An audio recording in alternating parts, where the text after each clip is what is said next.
Hello दोस्तों, कैसे हैं आप लोग। और मुझे लगता है कि आप लोगों की जो स्टडी की स्पीड होगी वो अब पहले से तेज़ हो गई होगी, लेकिन मैं कुछ इसमें पीछे रह गया।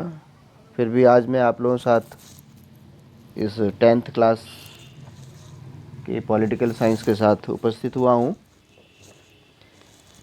इस पॉलिटिकल साइंस में हम लोगों ने जो चैप्टर पढ़े हैं उसका ब्रीफिंग थोड़ा सा कर लें। सबसे पहले हम लोगों ने सत्ता की साझेदारी पढ़ी, पावर शेयरिंग, कि किस तरह से सरकारों के बीच में पावर शेयरिंग की जाती है, राज्य सरकार कैसे कार्य करती है, केंद्र सरकार कैसे कार्य करती है। और उसके बाद संघवाद पढ़ा हम लोगों ने, कितने स्तर की सरकार होती है, उसमें कैसे उसकी शक्तियों का बंटवारा किया जाता है। इसके बाद लोकतंत्र और विविधता, ये सबसे बड़ी विशेषता होती है कि विविधताओं के बीच में भी लोकतंत्र बहुत मजबूती के साथ बढ़ रहा है, और विविधता होते हुए भी जो निर्णय लिए जाते हैं वो सबके पक्ष के होते हैं, किसी को बाहर नहीं किया जाता उससे। फिर अगला चैप्टर है हमारा जाति, धर्म और लैंगिक मसले। लोकतंत्र में विभिन्न जाति, विभिन्न धर्म के होते हुए भी किस तरह से निर्णय लिए जाते हैं, और वो निर्णय सर्वव्यापी होते हैं, किसी धर्म विशेष, किसी जाति विशेष के लिए निर्णय नहीं होते हैं। इसके बाद आता है जन संघर्ष और आंदोलन, आपका लेसन नंबर 5th। और ये जो जन संघर्ष और आंदोलन होते हैं ये लोकतंत्र को मजबूत बनाते हैं। इसके माध्यम से एक नई विचारधाराओं का भी उदय होता है, और जो नया नेतृत्व होता है वो उभर कर सामने आता है। और हम लोग जानते हैं कि जब लोकतांत्रिक शासन व्यवस्था की बात करते हैं तो बिना राजनीतिक दल के वो संभव नहीं है। और लेसन नंबर 7 हमारा लोकतंत्र के परिणाम, आउटकम्स क्या हैं। और लास्ट है हमारा लोकतंत्र की चुनौतियाँ। लेकिन अभी हम सेकंड लास्ट जो चैप्टर है हमारा लोकतंत्र के परिणाम, इसके बारे में थोड़ा बातचीत करेंगे। लोकतंत्र की जब बात करते हैं हम लोग तो इसमें बहुत सारे इसके पहलू निकल कर आते हैं सामने, कि इसके शासन का स्वरूप कैसा होता है, आर्थिक कल्याण, समानता, सामाजिक टकराव, और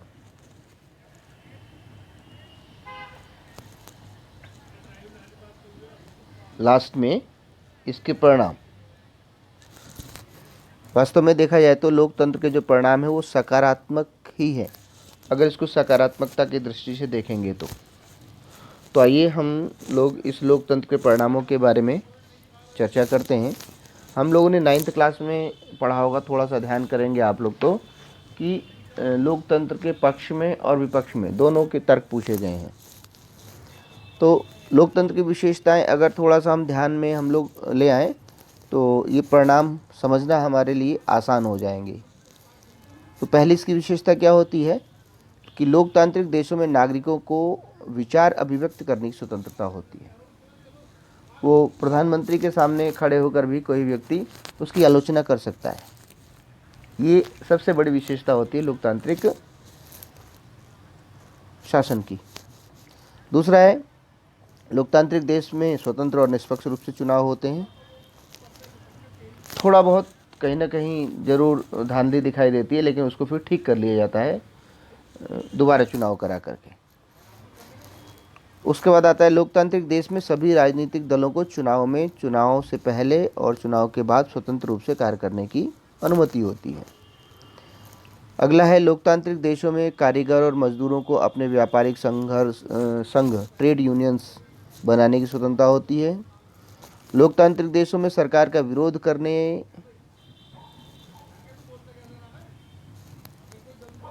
की अनुमति होती है।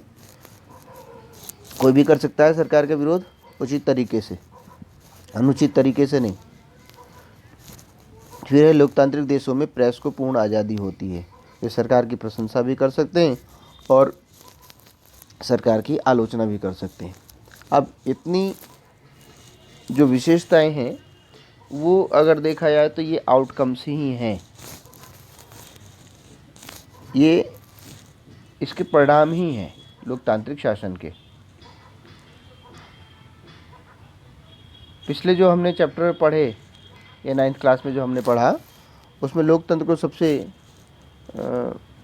पूरे विश्व में, अपने ही देश में नहीं बल्कि पूरे विश्व में एक सर्वोत्तम शासन प्रणाली बताया गया है। और इसी कारण से इसका बहुत तेज़ी से विस्तार भी हो रहा है, और ये जिन देशों में है उसमें लोकतंत्र मजबूत भी हो रहा है। तो उसमें ये कुछ पॉइंट्स हैं क्यों ये लगातार मजबूत होता जा रहा है। नागरिकों में समानता को बढ़ावा देता है ये। दूसरा, व्यक्ति की गरिमा को बढ़ाता है। और इसके बाद जो लोकतांत्रिक देश हैं वहाँ जो निर्णय लिए जाते हैं वो सामूहिक रूप से निर्णय लिए जाते हैं, चाहे वो सत्ता पक्ष हो या विपक्ष, दोनों मिलकर निर्णय लेते हैं। इसलिए जो फैसले होते हैं, जो निर्णय होते हैं, वो बेहतर होते हैं। फिर लोकतांत्रिक शासन में टकराव को संभालने का अवसर होता है, इसमें गलतियों को सुधारने की गुंजाइश होती है और अवसर होता है। इसलिए ये लोकतांत्रिक जो शासन है वो अन्य शासन प्रणालियों की अपेक्षा काफ़ी अच्छा माना जाता है।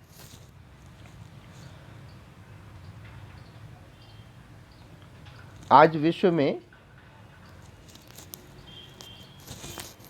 अधिकांश देशों में लोकतांत्रिक प्रणाली ही है, और जिन देशों में नहीं है वहाँ पर धीरे धीरे वो देश इस तरफ बढ़ रहे हैं, लोकतांत्रिक शासन की स्थापना की तरफ ही बढ़ रहे हैं।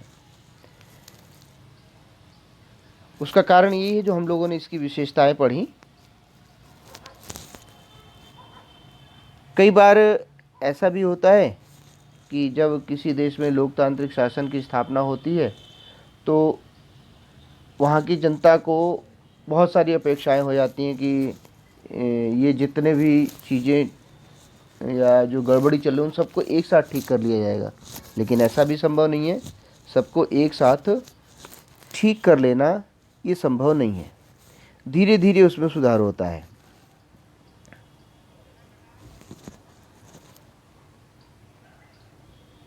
ये ज़रूर है कि लोकतांत्रिक शासन प्रणाली में चीज़ों को ठीक करने, गड़बड़ियों को ठीक करने का काफ़ी अवसर होता है। और यदि वास्तव में जो सरकार चुनकर आई है वो मजबूत इरादों के साथ अगर उसको ठीक करना चाहती है तो वो उसमें सफल होती है। जैसे कि हमारे देश की वर्तमान सरकार दिखाई दे रही है। हो सकता है कुछ लोग इससे, मेरी इस बात से सहमत ना हो, लेकिन वर्तमान परिस्थितियां ये बताती हैं हमारे देश की कि जो विरोधी दल हैं वो सब एकजुट होकर इस वर्तमान सरकार का विरोध कर रहे हैं।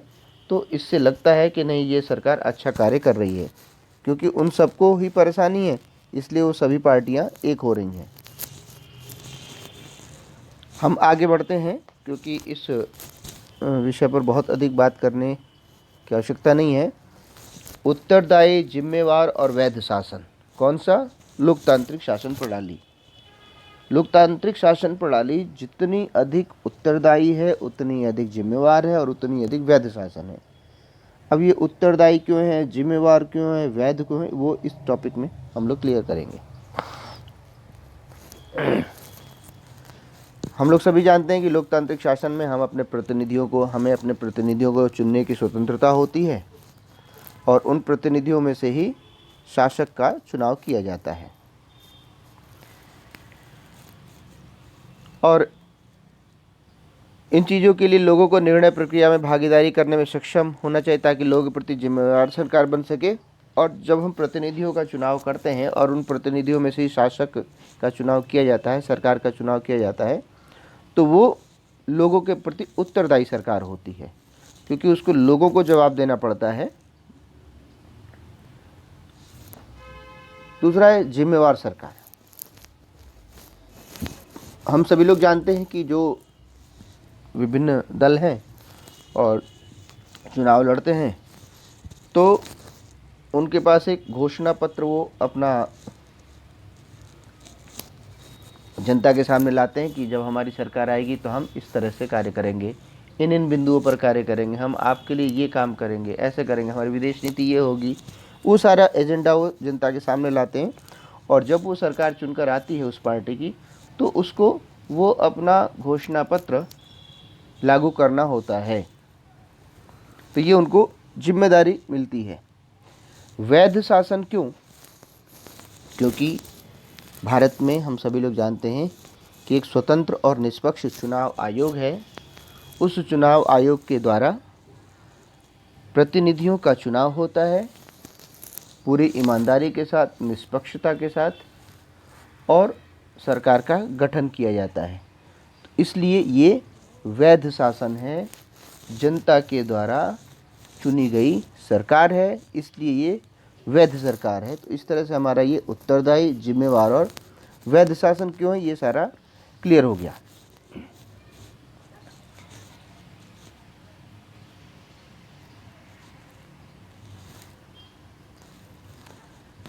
अब इसमें ये टॉपिक ज़रा थोड़ा सा इम्पोर्टेंट है। इसमें दिया है कि आइए अब फैसलों को मूल्य के हिसाब से तोलने की कोशिश करें। वैल्यू पहला क्या है? ऐसी सरकार की कल्पना कीजिए जो बहुत तेज़ी से फैसले लेती है, लेकिन ये सरकार ऐसे फैसले भी ले सकती है जिसे लोग स्वीकार न करें, और तब ऐसे फैसलों से परेशानी हो सकती है। इसकी तुलना में लोकतांत्रिक सरकार सारी प्रक्रिया को पूरा करने में ज़्यादा समय लेती है, निश्चित रूप से लेती है, इसमें कोई संदेह नहीं है। लेकिन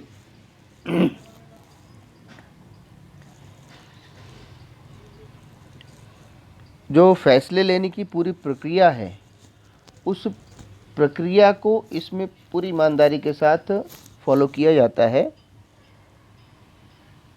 इसलिए इसमें अधिक समय लगता है।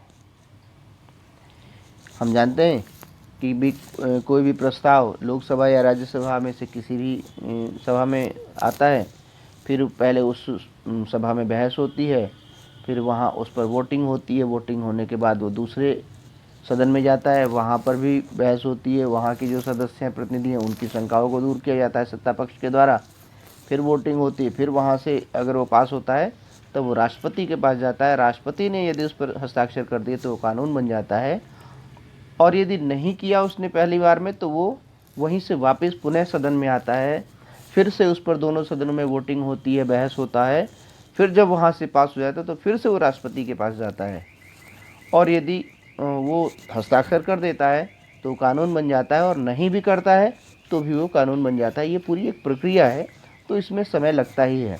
कोई राजतांत्रिक शासन प्रणाली तो है नहीं कि राजा ने जो कह दिया वही कानून बन गया। तो ये पूरी प्रक्रिया है, इसलिए इसमें समय लगता है। दूसरा है, लोकतंत्र में इस बात की पक्की व्यवस्था होती है कि फैसले कुछ कायदे कानून के अनुसार होंगे, और अगर कोई नागरिक यह जानना चाहे कि फैसले लेने में नियमों का पालन हुआ है नहीं तो इसका पता कर सकता है, और यह न सिर्फ जानने का अधिकार है बल्कि उसके पास इसके साधन भी उपलब्ध है। इसे पारदर्शिता कहते हैं। हम लोगों के पास सूचना का अधिकार है, हमें संविधान ने दिया हुआ है, और उस अधिकार के तहत हम किसी भी विभाग से संबंधित जानकारी प्राप्त कर सकते हैं। इसका सभी नागरिकों को अधिकार प्राप्त है। तो इसलिए ये जो लोकतांत्रिक शासन प्रणाली है वो पारदर्शी होती है, उसमें कुछ वो छिपाया नहीं जा सकता है। इसमें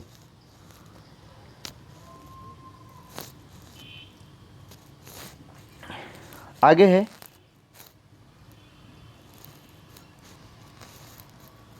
अगर आप इन नतीजों के आधार पर लोकतांत्रिक व्यवस्था को तोलना चाहते हैं तो आपको इन संस्थाओं और व्यवहारों पर गौर करना होगा।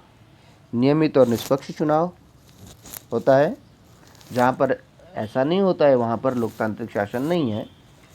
ठीक है। दूसरा है, प्रमुख नीतियों और नए कानूनों पर खुली सार्वजनिक चर्चा, और सरकार तथा इसके कामकाज के बारे में जानकारी पाने का नागरिकों का सूचना का अधिकार। आगे सामने इन पैमानों पर लोकतांत्रिक शासकों का रिकॉर्ड मिला जुला रहा है। अब इस नाते से अगर आप भारतीय लोकतंत्र की तुलना पाकिस्तानी लोकतंत्र से करेंगे तो ये बेईमानी होगी। वहाँ पर पाकिस्तान में लोकतंत्र नहीं है, केवल एक दिखावा है कि वहाँ चुनी गई सरकार है, उसके प्रधानमंत्री इमरान खान है, वो गलत है। वहाँ चुनी हुई सरकार भले ही है, लेकिन वो जो चुनी हुई सरकार है वो वहाँ पर निर्णय नहीं कर पाती, वो सेना निर्णय करती है, वहाँ की आईएसआई निर्णय करती है। दूसरी तरफ चाइना में कहा कि क्या है कि वहाँ पर एक ही पार्टी चुनाव लड़ती है, कम्युनिस्ट पार्टी, उसी की सरकार हमेशा बनती है, तो वो भी लोकतांत्रिक सरकार नहीं है। हमारे देश में लोकतांत्रिक सरकार है क्योंकि यहाँ पर लोगों के सामने सारे विकल्प मौजूद हैं। उन विकल्पों को देखते हुए सभी अपने प्रतिनिधियों का चुनाव करते हैं और यहाँ पर वास्तव में सरकार का चुनाव किया जाता है। अभी हाल में बिहार का चुनाव हुआ, आप सभी लोगों ने देखा होगा कि बिहार की सभी मतदाताओं ने चुनाव में भाग लिया और वहाँ पर सभी पार्टियों ने भाग लिया और वहाँ की जनता ने फिर से एक बार जो एनडीए गठबंधन है उसको सरकार बनाने का अधिकार प्रदान किया है अपने वोटों के माध्यम से। तो ये सारा कुछ लोकतांत्रिक व्यवस्था में ही संभव है, किसी सैनिक शासन में या राजतंत्र में संभव नहीं है।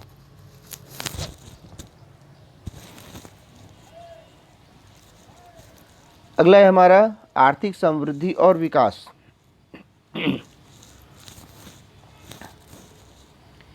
ऐसा कहा जाता है, ऐसा माना जाता है कि लोकतांत्रिक शासन प्रणाली में जो आर्थिक विकास है वो तेजी से नहीं होता है। ये पहले की मान्यता होगी, अब की मान्यता नहीं। अगर हम थोड़ा सा पीछे जाएं और 1914 से पहले अगर जर्मनी का इतिहास उठाकर देखें, जब वहाँ पर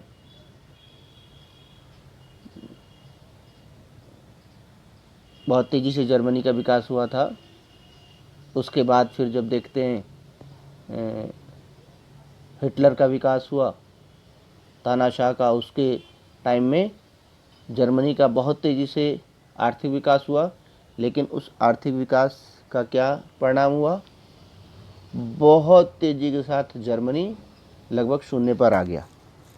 मेरा मानना यह है कि लोकतांत्रिक देशों में भले ही आर्थिक विकास धीरे धीरे होता हो, लेकिन वो स्थायी होता है। क्यों? क्योंकि वो वहाँ पर लोकतांत्रिक देश में जो निर्णय लिया जाता है वो सामूहिक रूप से लिया जाता है, सारी बातों को ध्यान में रख कर लिया जाता है, जबकि तानाशाही शासन में जो निर्णय लिया जाता है वो किसी एक व्यक्ति या एक समूह के द्वारा लिया जाता है। इसमें पुस्तक में क्या दिया है देखिए, इसकी बात भी करते हैं हम लोग। 1950 से 2000 के बीच के सभी लोकतांत्रिक शासनों और तानाशाहियों के कामकाज की तुलना करें तो पाएंगे कि आर्थिक समृद्धि के मामले में तानाशाहियों का रिकॉर्ड थोड़ा बेहतर है। मैंने क्या कहा? रिकॉर्ड भले ही बेहतर हो सकता है, लेकिन स्थायित्व तो नहीं आ सकता उसमें। लेकिन इस आधार पर ही केवल लोकतंत्र को खारिज नहीं किया जा सकता, ये भी कह रहा है। देखिए, जैसा कि अर्थशास्त्र में आर्थिक विकास कई कारकों पर निर्भर करता है, जैसे कि देश की जनसंख्या का आकार, वैश्विक स्थिति क्या है उस समय, अन्य देशों से सहयोग और देश द्वारा तय की गई आर्थिक प्राथमिकताओं पर भी निर्भर करता है। अब जैसे आज के टाइम में देखेंगे हम सभी लोग, तो जो वैश्विक स्थिति है, उस वैश्विक स्थिति में कोविड-19 के द्वारा पूरा विश्व प्रभावित हो रहा है और कोई भी देश ऐसा नहीं है जो कि उससे प्रभावित ना हो और उसकी अर्थव्यवस्था प्रभावित ना हो। तो ऐसे में यदि किसी देश की आर्थिक प्रगति रुकती है तो वो उसके लिए उत्तरदायी नहीं है।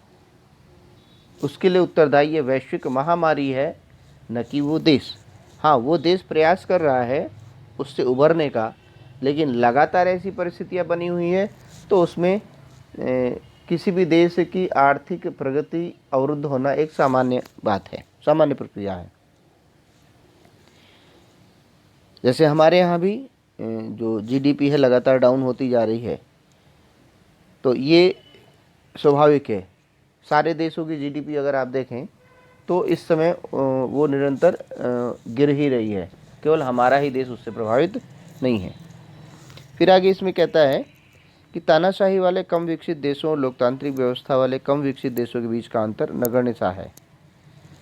तानाशाही और लोकतांत्रिक शासन वाले देशों के आर्थिक विकास दर में अंतर भले ही ज़्यादा हो, लेकिन इसके बावजूद, देखिए ध्यान देने वाली बात क्या है, कह रहा है इसके बावजूद लोकतांत्रिक व्यवस्था का चुनाव ही बेहतर है, क्योंकि इसके अन्य अनेक सकारात्मक फायदे हैं।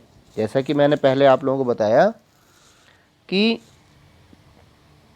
जो लोकतांत्रिक शासन में जो आर्थिक वृद्धि होती है, यदि कोई विशेष परिस्थितियाँ ना आए तो वो स्थायित्व ग्रहण करती है, और तानाशाही शासन वाले देशों में वो स्थायित्व ग्रहण नहीं करती है। उसका एक कारण मुझे और नज़र आता है, जो तानाशाही वाले देश होंगे या जहाँ पर तानाशाही होगी, जहाँ पर एक व्यक्ति होगा निर्णय लेने वाला, तो उसको, मुझे नहीं लगता कि उस देश की आर्थिक प्रगति से मतलब है, उसको अपनी प्रगति से मतलब होगा। इसलिए देशवाद में वो पहले, और इस कारण से वो देश संभवतः विकास नहीं कर सकता है हर दृष्टि से।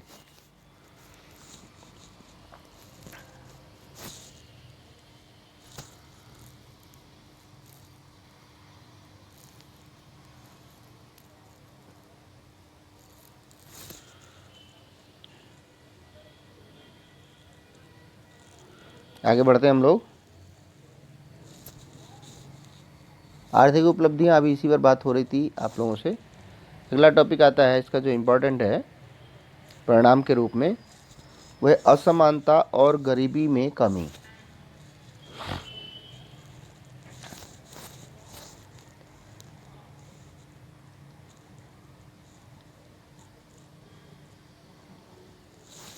लोकतांत्रिक देशों में या लोकतांत्रिक सरकारों से ये ज़्यादा अपेक्षा होती है कि वे आर्थिक असमानता को कम करेगी, यानी जो गरीब और अमीर के बीच का जो गैप है वो कम होगा, ये अपेक्षा रहती है। और ये उम्मीद की जाती है कि जो भी निर्णय लिए जाएंगे उसमें दोनों को बराबर का लाभ मिलेगा, जिससे कि आने वाले समय में लोगों का जीवन बेहतर हो सके।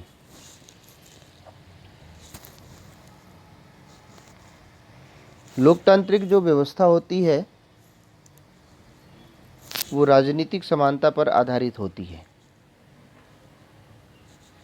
प्रतिनिधियों के चुनाव में हर व्यक्ति का वजन बराबर होता है, वेटेज बराबर दिया जाता है।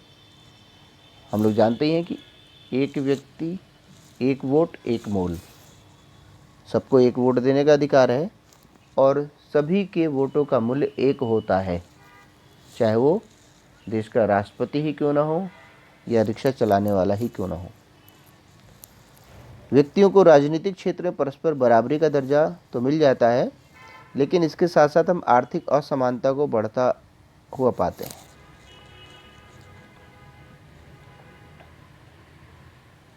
राजनीतिक अधिकार तो समान है, लेकिन आर्थिक असमानता बढ़ती है, ये निश्चित है। और सरकार का तो वैसे ही प्रयास होता है कि जो उसकी योजनाएं हैं उसका लाभ समाज के बिल्कुल निचले स्तर तक पहुँचे।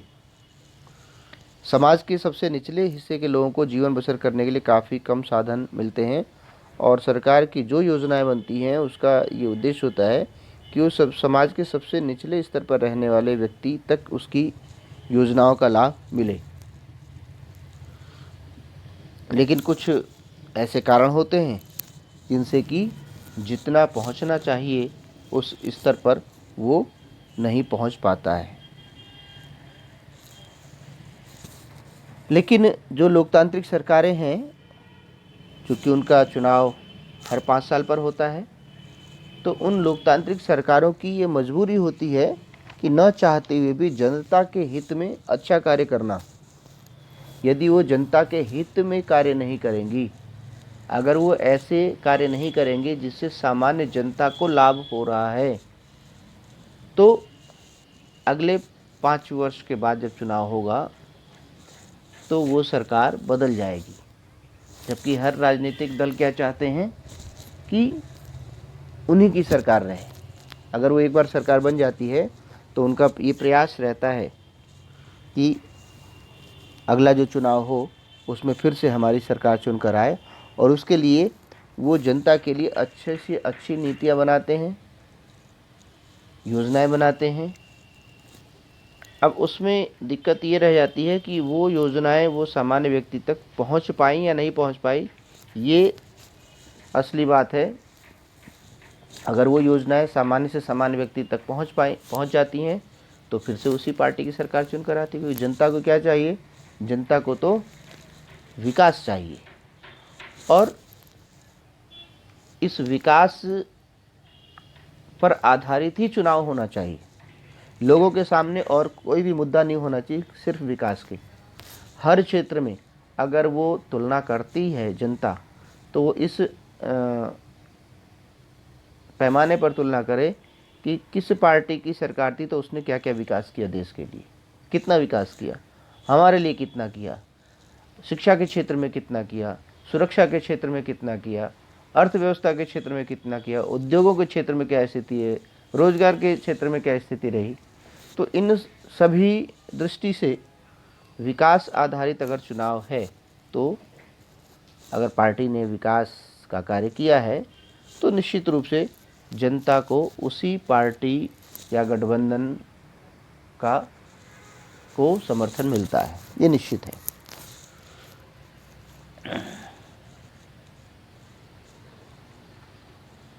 अब आगे हम बढ़ते हैं, हम लोग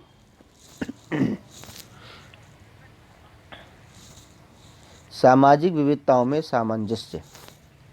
हम लोगों ने एक चैप्टर पढ़ा है, इसी में लोकतंत्र और विविधता हमारे ध्यान में आया होगा हम लोगों के कि जो लोकतांत्रिक देश हैं उन देशों में सामाजिक अंतर, विभाजन, टकराव, ये सारी चीज़ें होती हैं। लेकिन इन सभी को उस लोकतांत्रिक शासन के द्वारा, व्यवस्था के द्वारा संभाल लिया जाता है, और ये लोकतांत्रिक शासन का सबसे बड़ा गुण है। लेकिन श्रीलंका का उदाहरण हमें इस बात की भी याद दिलाता है कि यदि हम इस विविधता का, विभाजन का, सामाजिक अंतर का ध्यान नहीं रखेंगे, इसको नहीं संभालेंगे, तो देश में एक टकराव की स्थिति पैदा होती है। आइए इन बिंदुओं को देखते हैं। यह गौर करना जरूरी है कि लोकतंत्र का सीधे सीधे अर्थ बहुमत की राय से शासन करना नहीं है। अर्थात केवल ऐसा नहीं है कि जो सरकार चुनकर आई है, जो पार्टी सरकार में आई है, उसको बहुमत मिल गया तो वो अल्पमत की उपेक्षा करे या अल्पसंख्यकों की उपेक्षा करे। उसे जितना ध्यान बहुसंख्यक का देना है, उतना ही ध्यान उसे अल्पसंख्यक का भी देना है, क्योंकि उसके लिए सभी बराबर है। और जो सरकार अब चुनकर आई है वो पूरे देश की सरकार है, न कि वो बहुसंख्यकों की, न कि अल्पसंख्यकों की। इसलिए उस सरकार की जिम्मेदारी हो जाती है कि वो दोनों का ध्यान रखे। दूसरा है बिंदु, यह भी समझना जरूरी है कि बहुमत के शासन का अर्थ धर्म, नस्ल अथवा भाषाई आधार के बहुसंख्यक समूह का शासन नहीं होता है। बहुमत के शासन का मतलब है कि हर फैसले या चुनाव में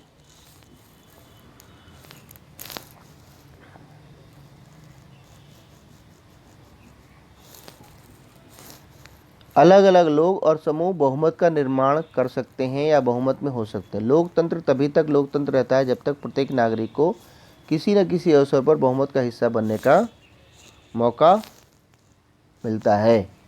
अगर किसी को जन्म के आधार पर बहुसंख्यक समुदाय का हिस्सा बनने से रोका जाता है, तब लोकतांत्रिक शासन उस व्यक्ति या समूह के लिए समावेशी नहीं रह जाता है। लेकिन ये केवल बहुसंख्यक की जिम्मेदारी नहीं है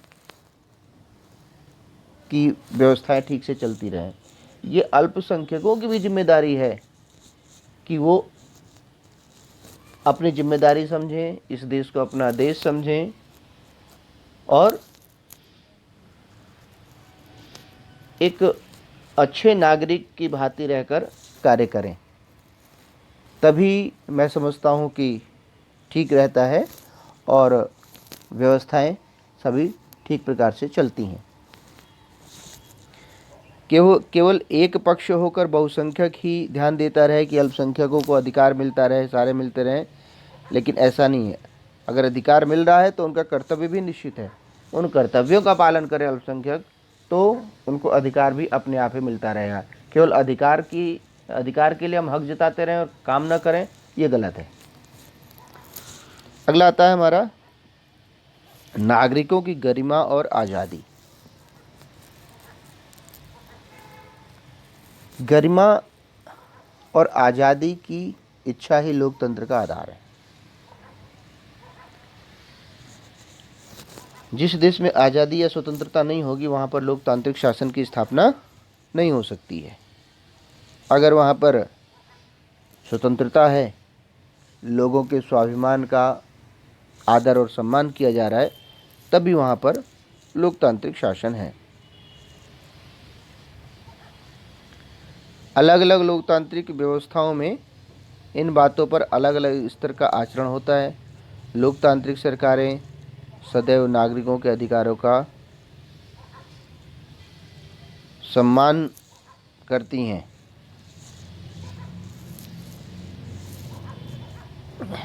यहाँ स्त्रियों की गरिमा का उदाहरण लें। दुनिया के अधिकांश समाज पुरुष प्रधान समाज रहे, आज तक पितृत्मक समाज ही रहा। महिलाओं के लंबे संघर्ष के बाद जब जाकर यह माना जाने लगा कि महिलाओं के साथ गरिमा और समानता का व्यवहार लोकतंत्र की जरूरी शर्त है, और आज अगर कहीं यह हालत है तो उसका यह मतलब नहीं कि औरतों के साथ सदा से सम्मान का व्यवहार हुआ है। उन्होंने अपने इस सम्मानजनक व्यवहार के लिए लड़ाइयाँ लड़ी हैं, संघर्ष किया है, तब जाकर उनको ये प्राप्त हुआ है।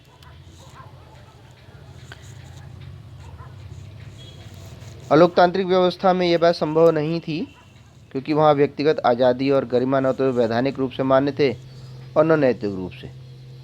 भारत में लोकतांत्रिक व्यवस्था ने कमज़ोर और भेदभाव का शिकार हुई जातियों के लोगों के समान दर्जे और समान अवसर के दावे को बल दिया है, और उनको भी समान अधिकार दिया गया है, समान अवसर दिए गए हैं हमारे संविधान के द्वारा।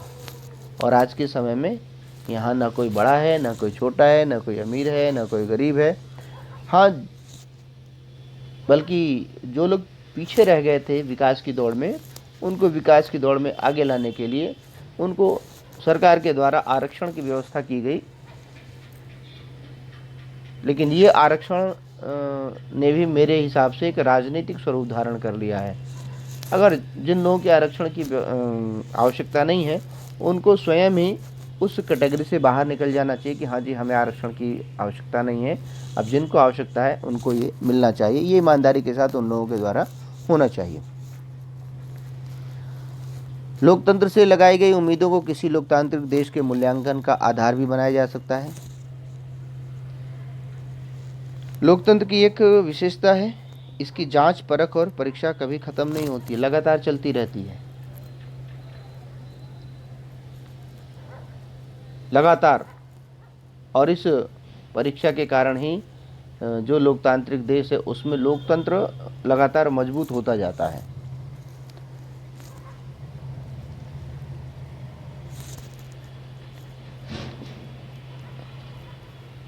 वह एक जांच पर खरा उतरे तो अगली जांच आ जाती है।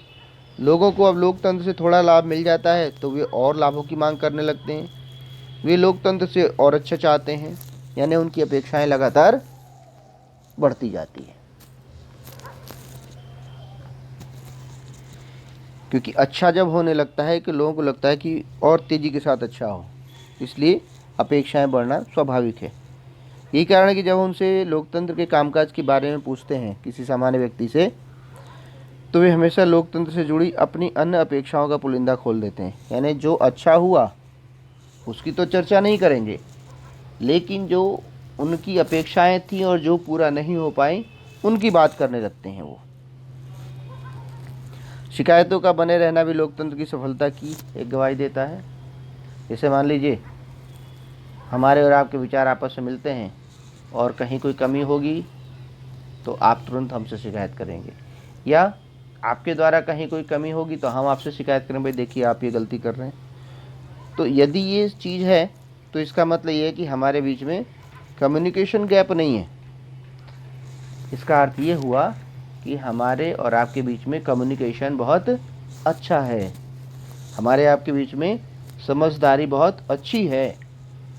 उस समझदारी के कारण से, कम्युनिकेशन के कारण से हमारे आपके बीच में कभी विवाद की स्थिति नहीं आ सकती है। और इससे पता चलता है कि लोग सचेत हो गए हैं, जागरूक हो गए हैं, शिक्षित हो गए हैं, और शिक्षित होने के कारण वो अपने अधिकारों के प्रति जागरूक हो गए हैं। मैं तो इसमें थोड़ी सी बात और जोड़ना चाहूँगा कि शिक्षा के कारण यदि लोग अपने अधिकारों के प्रति जागरूक हुए हैं तो लोगों को अपने कर्तव्यों के प्रति भी जागरूक होना चाहिए। ठीक है ना।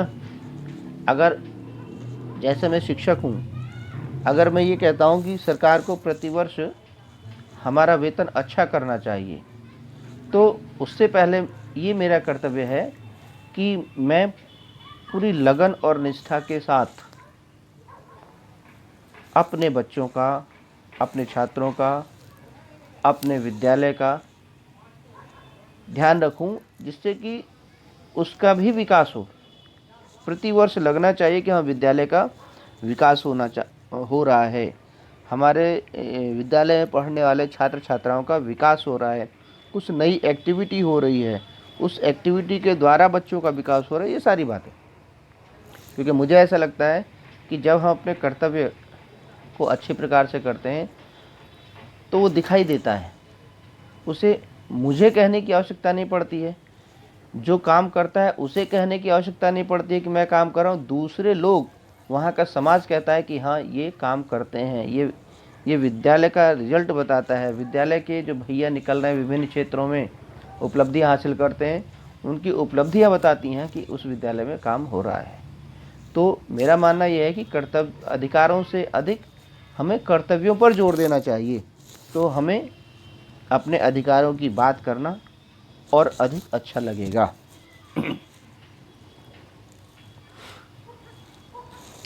लोकतंत्र के कामकाज से लोगों का असंतोष जताना लोकतंत्र की सफलता को तो बताता ही है, साथ ही यह लोगों के प्रजा से नागरिक बनने की गवाही भी देता है। प्रजा का मतलब राजतंत्र में जो लोग होते हैं वो प्रजा होते हैं, लेकिन लोकतांत्रिक देश में वो नागरिक हो जाते हैं। नागरिक का मतलब एक जिम्मेदार व्यक्ति जो अपने देश के बारे में विचार करता हो, अपने समाज के बारे में विचार करता हो कि हमारा समाज कैसे आगे बढ़ेगा, हमारा देश कैसे आगे बढ़ेगा, हमारे कौन से अधिकार हैं कि उनका प्रयोग करके हम अपने देश को आगे ले जाएंगे, अपने समाज को आगे ले जाएंगे, हमारे वो कौन से कर्तव्य हैं जिसका हमें पूर्णतः पालन करना चाहिए। ये सारी बातें हैं। आज अधिकांश लोग मानते हैं कि सरकार की चाल ढाल पर उसके वोट से असर पड़ता है और यह उनके अपने हितों को भी प्रभावित करता है। निश्चित रूप से देश की जनता जिस प्रकार चाहेगी वहाँ की सरकार उस प्रकार से कार्य करेगी, यदि जनता जागरूक है। यदि जनता ये चाह दे कि हमारा प्रतिनिधि शिक्षित ही चुना जाएगा, अगर जनता ये चाहे कि हमारा जो मुख्यमंत्री होगा हमारे राज्य का वो एक बहुत कम से कम ग्रेजुएट हो, कम से कम स्नातक हो, तो निश्चित रूप से वो स्नातक होगा, वो 9वीं फेल या 10वीं फेल नहीं चुना जा सकता है किसी भी हालत में। जबकि हमने देखा, आप लोगों ने भी देखा होगा कि बिहार में कैसे आंख बंद करके लोग वोट देने की कोशिश करते हैं। जैसे उदाहरण के तौर पर मैं कह रहा हूँ, हालांकि ये संविधान में इस तरह कोई बात नहीं है, लेकिन ये होना चाहिए। राष्ट्रीय जनता दल के जो नेता हैं तेजस्वी यादव, वो मेरे ख्याल से 9वीं पास हैं या 9वीं फेल हैं, जो भी हैं, लेकिन 9वीं से आगे नहीं बढ़े, 9th से आगे नहीं बढ़े, उनके पीछे जनता उनको वोट दे रही है। आखिर क्यों भाई? किस आधार पर? क्या वो उस योग्य हैं कि वो एक सरकार के मुखिया बन सकते हैं? क्या वो ये इस योग्य हैं कि एक इतने बड़े राज्य के मुखिया बन सकते हैं? किसी भी स्थिति में नहीं। तो फिर उनको क्यों? क्या उनसे अधिक योग्य उस पार्टी में नेता नहीं है? उनको आगे आने देना चाहिए उस पार्टी को, लेकिन नहीं, वो एक परिवार की पार्टी हो गई है। इसलिए जब भी कोई मुख्यमंत्री बनेगा और उस पार्टी की सरकार बनती है तो उसी परिवार का व्यक्ति बनेगा, भले ही वो अंगूठा टेक क्यों न हो। जैसे कि क्षमा करें, राबड़ी देवी जी मुख्यमंत्री बन गई थी और सभी लोगों ने स्वीकार कर लिया। ये हमारे संविधान का एक दूसरा पहलू दिखाई देता है। जबकि संविधान में ये व्यवस्था होनी चाहिए, या अब इसमें हम लोगों को परिवर्तन कराना चाहिए कि जो हमारा प्रतिनिधि चुना जाता है उसकी कम से कम एक जो शैक्षणिक योग्यता है वो निश्चित होनी चाहिए कि इतना तो पढ़ा लिखा व्यक्ति जो भी हो, जो भी तय हो, वो होना चाहिए। तो ये सारी बातें हैं। तो जनता के जो वोट हैं, नागरिकों के जो वोट हैं, वो सरकार को सोचने के लिए मजबूर कर देते हैं कि हाँ, जनता क्या चाहती है। तो ये सारे परिणाम हैं जिनकी हमने चर्चा की आप लोगों से। वर्तमान परिदृश्य को जोड़ते हुए यदि आप अपने प्रश्नों का उत्तर देते हैं तो वो उत्तर ज़्यादा ही अच्छे माने जाएंगे। केवल इस पुस्तक में देखकर आपने लिख दिया, उससे कुछ नहीं होने वाला है। जो हमारे देश में चुनाव हो रहे हैं, वर्तमान परिस्थितियां हैं, उनको ध्यान में रखते हुए अगर आप उत्तर देते हैं तो उसकी मार्किंग बहुत अच्छी होगी। जैसे मैंने आप लोगों को उदाहरण दिए। अगर मान लीजिए पूछता है कि भाई जो लोकतांत्रिक शासन व्यवस्था वो उसमें वैध सरकार जो चुनी जाती है वो क्यों होती है? इसलिए कि भारत में एक स्वतंत्र चुनाव आयोग है, उसके द्वारा स्वतंत्र और निष्पक्ष चुनाव कराए जाते हैं। उस स्वतंत्र जो चुनाव आयोग है उसको सारे अधिकार संविधान द्वारा दिए गए हैं और वो इतना शक्तिशाली संगठन है कि चुनाव के दौरान जो सरकार है वो भी उसमें किसी प्रकार का हस्तक्षेप नहीं कर सकती और चुनाव आयोग के निर्देश को तत्कालीन सरकार को भी मानना पड़ेगा। ऐसी हमारे संविधान में व्यवस्था की गई है। इसलिए इस प्रकार से चुनी गई जो सरकार है, जनता के द्वारा जो चुनी गई सरकार है, वो वैध है।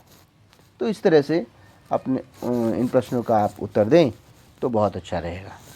तो ये हमारा सेकंड लास्ट जो चैप्टर है वो समाप्त हुआ। ये जो अगला चैप्टर है चुनौतियों वाला, ये हम लोग इसके बारे में पहले ही चर्चा कर चुके हैं। वंशवाद की चुनौती, विस्तार की चुनौती, लोकतंत्र को मजबूत करने की चुनौती, ये थोड़ा सा है 15-20 मिनट का टॉपिक, इसको हम अलग से लेंगे। अभी ये हमारा जो आउटकम्स वाला चैप्टर है ये कंप्लीट हो गया है।